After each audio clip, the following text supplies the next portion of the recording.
Keeneland is the place to be in the fall, so Doubling Down is returning to Keeneland. And last week's guest was so disappointed that we both missed by a head bob.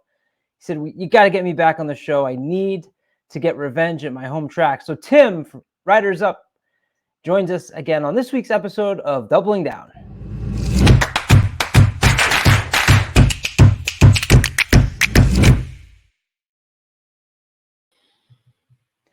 What's up, everybody? Colin Sheehan back here on Trust the Profits YouTube page. Please like and subscribe. Thank you for all your support. Tim is back. Tim, you had fun at Keeneland, but we both missed on Doubling Down last week, so I said I got to bring Tim back while Keeneland's in the thick of the best time of racing. I love it. And you know, it was interesting. We both missed one half. We got opposite halves of the double, and both of them were pretty close. Yours was a photo. Mine was about a head. But we both missed by just a hair of taking that double down. So we got to get a little redemption this week. Yeah, and if you go back last week, we talked about how tricky it is just to put two together, never mind five. So, you got to make those decisions on using a horse like Up to the Mark or Master of the Seas. I went Master of the Seas, and, those two ended up coming down. The mile distance didn't end up mattering, and a beautiful race there for Up to the Mark. Really excited to see him on the turf as they go into the Breeders' Cup. Probably very impressive to see him in person as well. It was, and there were a lot of people fading that horse. I saw so many people saying that they were fading the horse. They didn't think the horse was there to win, that it was a prep for the Breeders' Cup. I'd say that was a pretty good way to prep for it. Yeah. You heard me say that right here on this show. So was that people or was that me, Tim? No. There was a lot of that going around. I heard it from lots of people being right there on the track. Well, first of all, I want to thank Keeneland so much for putting out their past performances a week in advance. Not only that, they now have complimentary digital past performances available on their website. And as a bettor, you saw right here on Trust the Profits how much we support Assiniboia Downs for all that they give to the betting community. And when Keeneland does things like this, it's very easy to tape a show on a Tuesday so we can get it out early. Now, of course, we have to deal with a little bit of what might happen after you tape a show, such as weather and changes, but it allows us to give attention to a track early in the week. It allows me and Tim to already have looked at the races for Saturday and get this information out there. So thank you so much to Keeneland for that. A little plug for them. We are going to go Saturday, October 14th to race 9 and race 10, two very big fields that you have here in both races, which certainly made it a little bit interesting to go through. Race 9, I wrote down the European Invasion, Tim. This is the Queen Elizabeth II Challenge Cup. And over the course of the last few years, I went back and looked at results because I'm always interested in how the horses do when they're coming from overseas. You have 7 foreign-bred horses in this race. 3 of them are foreign trained. But if you look at results of the last couple of years, you've had a lot of horses like that come over, be low odds, and not necessarily get the job done. And we talked about it last week, horses that first time over on this side of the ocean and how they do.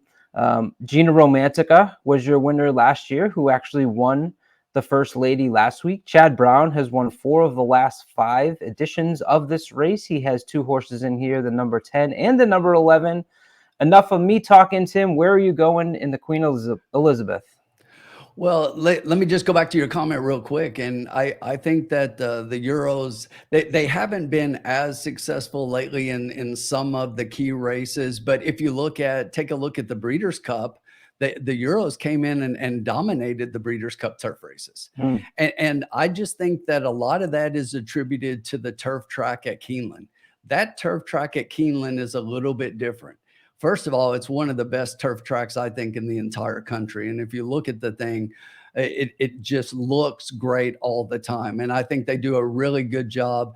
Obviously, some of the turf tracks at some of the tracks around the country, they get a little bit more activity with the longer meets. With Keeneland having 3 weeks in the spring and 3 weeks in the fall, they really maintain their turf course well. But another thing about the turf course at Keeneland is I think it favors the Euros because it isn't the hardest course. It is a course that has a little bit of give to it. And I think that is one of the reasons that the Euros enjoy it so much. you can't talk about turf races either without looking at the weather. And the weather for this Friday and Saturday looks like we're going to get a little bit of rain Friday evening, potentially into possibly Saturday morning. It doesn't look to be anything significant. It's supposed to let off even before post time of the first race. And these are, of course, races later in the day. There is at least two turf races scheduled on the turf before this one. This is the last in the turf pick 3 at Keeneland. But I think the turf, if anything, it may soften it up just a little bit more, but I don't think it's anything that's really going to impact it. But again, Keeneland's turf isn't really what I would call firm a lot anyway. So with that being said, let's take a look. And I landed on top here. I absolutely love the 2 Elusive Princess. Yeah, and especially after what you just said, because Elusive Princess has done superb on the tracks listed as soft, right? And I saw Absolutely. Elusive Princess up at Saratoga on Whitney weekend and was very impressed how far wide this horse came. And obviously, we all know up here in the Northeast how much rain we've gotten. So look at the past performances. This horse just absolutely loves that soft turf. And I said if there is a little bit of rain, the 2 Elusive Princess would absolutely be on my ticket. So I can't disagree with you there. And you know, it's a French horse, and if you look at the French courses, it's very much the same. You look and you see a lot of soft turf there in the past performances. That day at Saratoga, you were there, so you know. But that day, it was absolutely pouring during this race. But I regardless of that, I don't think that that really benefited the horse that much. This is just a really good horse to come over and win, as we talked about, your first time in North America. That's a challenge anyway. But not only to win, I think she won convincingly. She got a rail trip. She was about 6 back on the rail. She broke from the 3 hole of 10 horses, and she waited and waited all the way until midway through the second turn. And midway through the second turn, she started to make a move, and she tried to go between horses and then tipped out wide. And the thing about that race was American Sanji and Papilio, who is in this race, they got a huge jump on her. Papilio in particular. And then as Elusive Princess came a little bit wide into the stretch, these 2 horses pushed her even wider. And she was much closer to the grandstand than she was to the inside rail.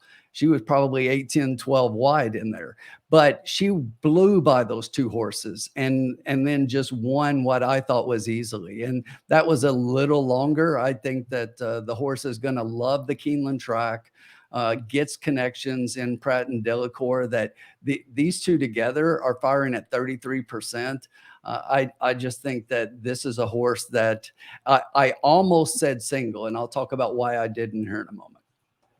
Yeah, and looking at the Brisnet Prime Power numbers real quick, Elusive Princess, look at this at 170. Next up is 155 with Papilio. Now, I'll make the comment that I highlighted the 3 on the bottom there because they don't have the Brisnet speed figures, so they just get an NA. So I think if you put in, is it Maj?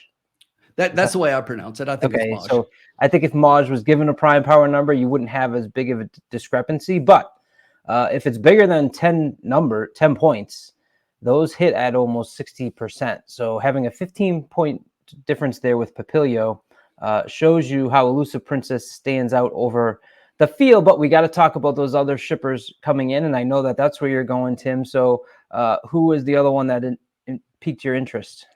Well, you already mentioned her. I mean, Maj. Maj is a horse that's very interesting because what's considered to be one of the best turf horses in the world right now in Tahira. Maj actually beat Tahira in the Guineas, the 1,000 Guineas there at Newmarket back in May. The 2 horses were set to go up against each other again in the coronation.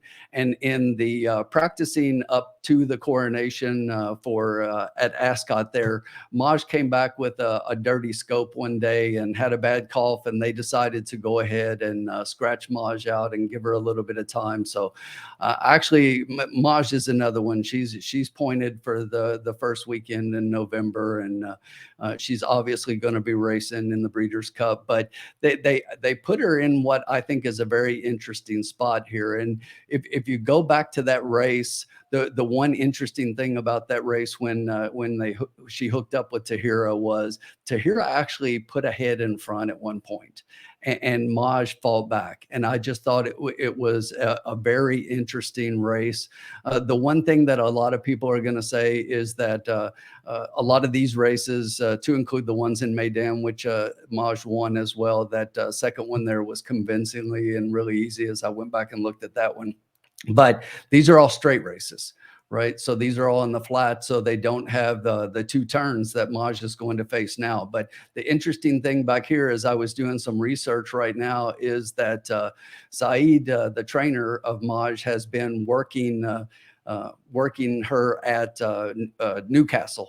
Newmarket, excuse me. And there is a course there, and has been working on the round and working on the turns. And so I think they're prepping. Obviously, they're prepping for the Breeders' Cup. That's why I'm playing Maj underneath. I already said, even with Maj coming in here and being solid, I think Elusive Princess, I would put that horse on top. But if Maj throws an effort like she threw against Tahira in that race, the horse is certainly capable of winning. Yeah, I agree with Tim, and I go 2-4 on my ticket as well. Tim stops there. I decided to throw one more in, and that is the 12 Papilio. Last time out, there was a lifetime best, which is always a little bit of worrisome for me. Is that the horse going to regress back a little bit? But I think that the horse shown enough of the early speed and to be somewhat close, and has that late kick. Papilio was the horse that I liked in the Saratoga Oaks, and that was on the Friday. And once you mentioned how hard it was raining in that race, I remember, because that was the last race before they canceled the last couple of races on that Friday. Papilio was a horse that had started out over in Ireland. So, to me, that's okay for a turf horse. Not so bad to be running over there. 2 back, lost actually to Aspen Grove. Only lost by 3 3/4 lengths to Elusive Princess. At 10-1, getting Javier Castellano, her trainer Mark Cassie. It was a little bit of me just wanting to find hopefully some value in here. And I'm not going to play the big favorite, or at least the heavy morning line favorite in the next race. So I felt like that offered me a little bit of an opportunity to take a shot here with Papilio. Did anybody else on this long list of horses pique your interest at all, other than the 2 and 4? They did. There are 2 others that I think bear mentioning here. One is Sounds of Heaven.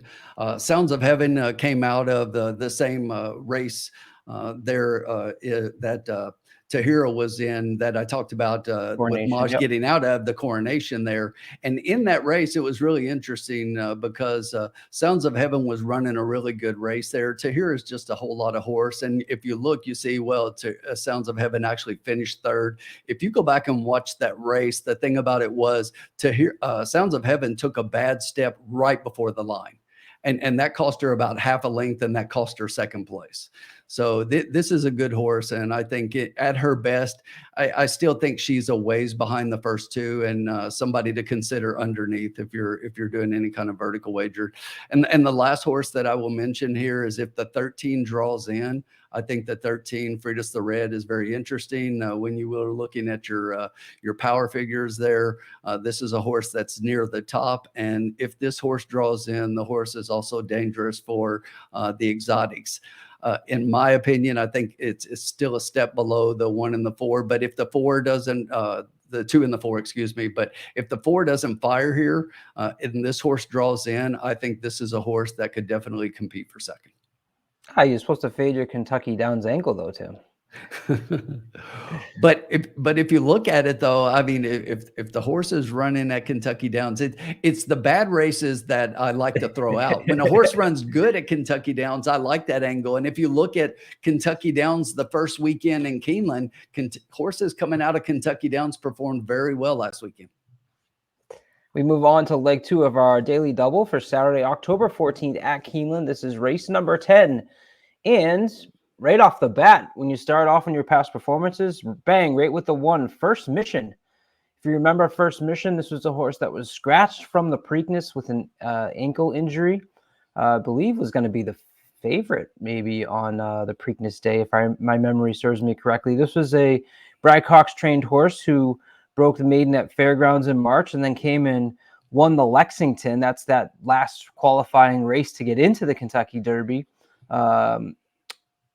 Arabian Lion on the past performances there finished second, Disarm third. This is your morning line even money favorite. To me, Tim, taking a shot on a horse that hasn't raced in 6 months, who was scratched with an ankle injury, I just can't do it.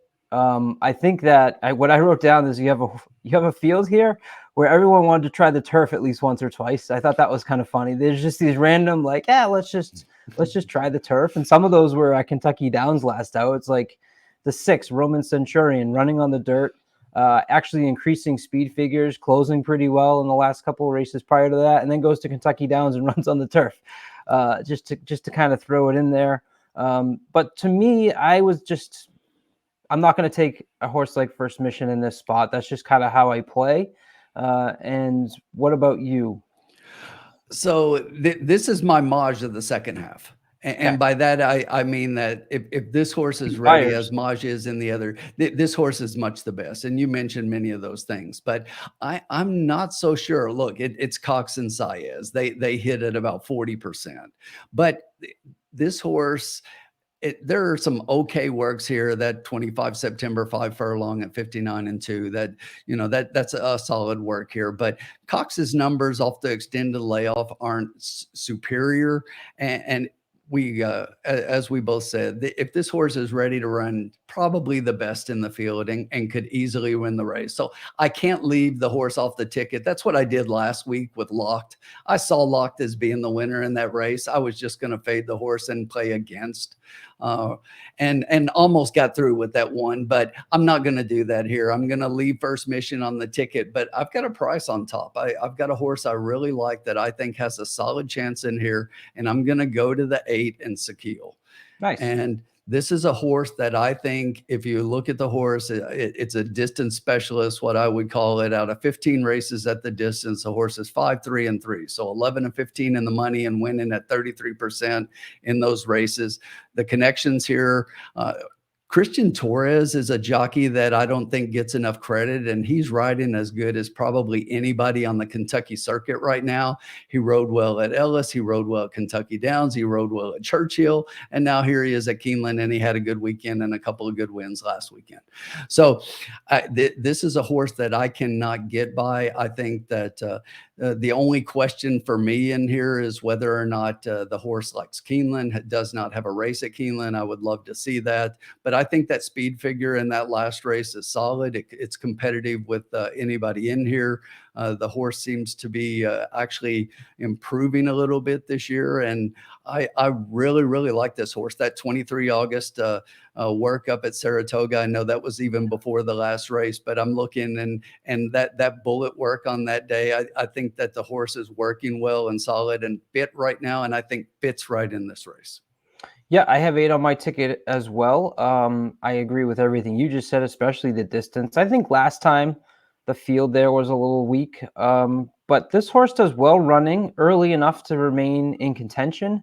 And then the speed figures from a late, how this horse runs late, are very, very good. You see right there on the prime power is 4th, and you're getting 10-1 odds on a horse like that, maybe. I absolutely agree with you on the 8. The other shot that I like is the number 12, Implementation. And here's a horse who, look at your prime power, number 2 on the list at 20-1 with Tyler Gaffleone, going a mile and a 16. This horse, what I like about Implementation, and I talked a little bit about, you have these trainers that have kind of just tossed some of these horses on the turf. Well, Implementation's won his last four races. However, 2 of those were sprints. One of those was on the turf, and one of those was a mile and a 16th. And I really like to see horses that can show that diversity in the types of races that they're not only running, but they're winning in. This would be 3rd off the layoff. So I'm hoping that there's a little bit of an improvement there for a 4-year-old who, coming off of the layoff, had a lifetime best, but then came back with a figure that was right in the same ballpark as that previous race for Safi Joseph here. So 12, Implementation at 20-1 is a horse that I have on my ticket, along with your 8. Who else did you use? And I added the 12 on my ticket as well for many of the things you said. But this is a Wesley Ward horse from last year. It was claimed at the end of the spring meet at Keeneland. And that's one thing I really look at playing Keeneland. I'm telling you, I fully believe in the horse for the course angle with Keeneland. You either like Keeneland or you don't like Keeneland. It's a little bit of a different track. This horse is 2 for 3, 2 wins out of 3 races at Keeneland, 1 for 1 at the distance. I love implementation here as well. The other horse that I went with, and this is, I don't know, call it an emotional play, if you will, sound the dead pet alarm, but I love Creative Minister. This is a horse I could not leave off my ticket. I was there at Indiana, Horseshoe, Indiana, and Indianapolis that day on the 8th of July when he ran that day and actually went off as the favorite. I thought he looked amazing that day. It was a day that I thought was finally this horse was going to push through. It's a horse I've been rooting for a while, but I just think the horse is working up to it. There's too much red on my past performances for Creative Minister. You know what all that red is? The red is all the times that Creative Minister has been a favorite and has burnt money. Yes. Well, and you're not wrong, because a lot of my money was among that being burnt. But you said the last thing with my 4 in the second last week, and that's the horse that finished third to the other 2. Remember that. But this is a horse, and again, at his best, I think Creative Minister can be here, and the works tell me that they're trying to get this horse ready for the race. I love that work on the 16th of September at Keeneland. It's another one. The horse has run 3 times at Keeneland, a first and a second, 3 out of 4 at the distance. And I like BJ at Keeneland. For some reason, Brian Hernandez is getting limited rides this year. He's not getting as many as he normally does, and I think he's a little hungrier to show what he can do. He's not had a great first weekend, but again, this is a horse. It's an underneath play for the most part, but I can absolutely see Creative Minister getting underneath, and with his best race, I think he can finally get on the board. When I stop betting horses, they win, so I'm not stopping to bet. I have plenty of those, so I can't blame you. For those of you that maybe only tune into horse racing every now and then, if you'll remember Creative Ministers, he ran in the Belmont and the Preakness 2 years ago, so that's why a name that you might recognize is Creative Minister. I did add one more horse to my ticket. That is the number 7, Cook Creek. You have a first-time gelding here. A little bit of a layoff that I'm not too keen on, but no pun intended. But you are getting a drop. The horse had been running at the Blame in a grade 3. When he was at this optional claimer $80,000 level, definitely ran in contention with a couple of thirds. I like that you're getting Rosario back on a horse that closes late. And Rosario rode this horse to his lifetime best speed figure of 96 at Keeneland on April 20th of this year. So you talked about horse for course. Well, at least from a speed figure standpoint for Cook Creek, that's not going to be a concern. It's just a matter of, is he good enough? At 8-1, getting Rosario back on a horse that he's ridden in the past and had some, fairly, I wouldn't say success as far as didn't win, but ran the horse well. Cook Creek is a horse that I'm going to include on my ticket as well. Well, if you're going to call out my red on Creative Minister, we have to call out Let's the hear fact it. that Creative Minister has been right in front of Cook Creek in 2 out of the last 3. Well done. Well done. I love it. So that's how our doubles are going to look for this week. I'm going 2-4-12 with the 7-8-12. That'll cost you $9. Tim's going 2-4 with the 1-8-10-12. That'll cost you $8. And what I love is that we can A, both win, and B, either we're both getting through the first leg, or at least I might and you're not. So I'll have some bragging rights already. But hopefully we can both hit. That's only happened once with me and Vinny on the long running show here. And people should stay tuned. Tim, I think I'm going to include you in this as well, because I'm putting together a little Trust the Profits daily double challenge. The pieces will come together. We'll probably start this after the Breeders' Cup, but I've had some people on Trust the Profits want to be on the show. El Hombre was talking about the standings, so I'm getting some ideas here. So everyone should look forward to that. Please like and subscribe. Follow Tim on Twitter or X or whatever you want to call it these days. Is it at RidersUp? Is that all? RidersUpTim. Riders Up. Somebody had Riders Up, so I couldn't just go Riders Up. The number 13th best StableDuel player in the world. Are you back at Keeneland this weekend in person? So I've got something to do on Saturday, so I will probably go on Sunday because I can't let a weekend go by without going at least once. There you go. So look out for Tim. Thank you so much to all your supporters. Tim, we're going to get you off the snide of last week. We got to get you on the positive here. So look out for us. That's for our tickets. Thank you so much for this week for joining us, and we'll stay tuned for next week for Doubling Down.